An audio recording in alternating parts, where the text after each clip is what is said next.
The thing you're going to find at this congregation that you're not going to find anywhere else is a group of people who are dedicated and passionate about liberal religion, about thinking for themselves, about exploring what life means. So if I had to say what characteristic we have in common, I think there's an overall sense of curiosity about life and about the meaning of life. These are folks not willing to be told what to think or do. They want to explore for themselves. They're interested. They're genuinely interested in all kinds of things.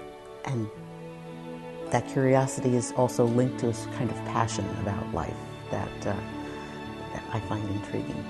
As a creedless faith, we're not going to tell you what to believe. We're going to honor your own path. And that freedom to be on that path takes a little extra work and a little extra responsibility, but to be with other people who honor that freedom and who are on that journey with you is unique. It's something you don't find everywhere.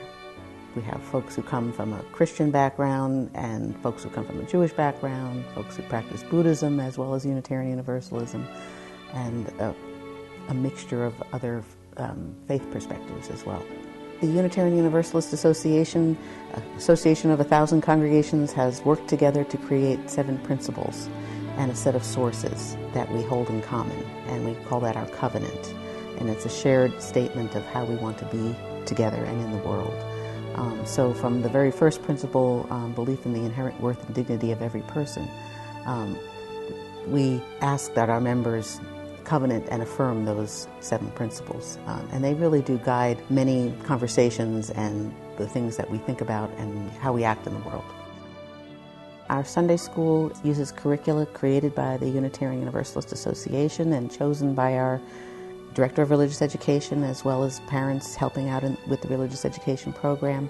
We try to teach not only about religion, but also what it means to be a religious person and how to be a good person in the world.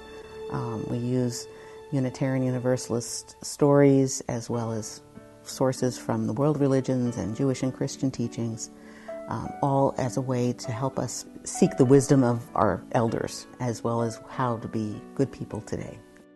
You know, often parents come knowing that they want their children to have some kind of religious education. They're looking for a religious community, and they come to a Unitarian Universalist congregation for that reason. But hopefully, and often when they get here, they find a place for themselves. Because to truly raise children well, we need to be supporting and nurturing the whole family. I think one of the unique things about a Unitarian Universalist congregation is it's one of the few places in our society where you can have genuine intergenerational community.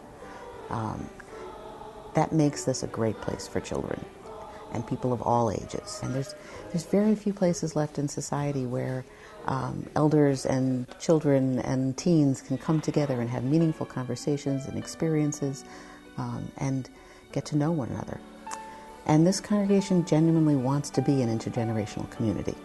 That's part of their mission, and we welcome children and youth in worship services every Sunday, and adults come into the children's activities on a regular basis. It's a value that we hold dear, and we think about it when we make decisions about the whole.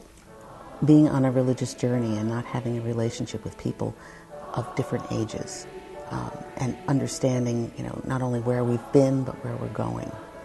That is so important to me, to have time with elders and where they are at in their lives, as well as time with children and youth, and understanding where they are at. It helps me understand who I am.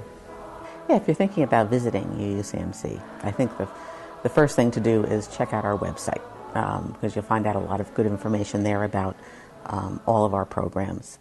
You'll see that every Sunday there's a different topic announced, so that I would plan on attending a few services so that you get a chance to see the variety of things that go on here.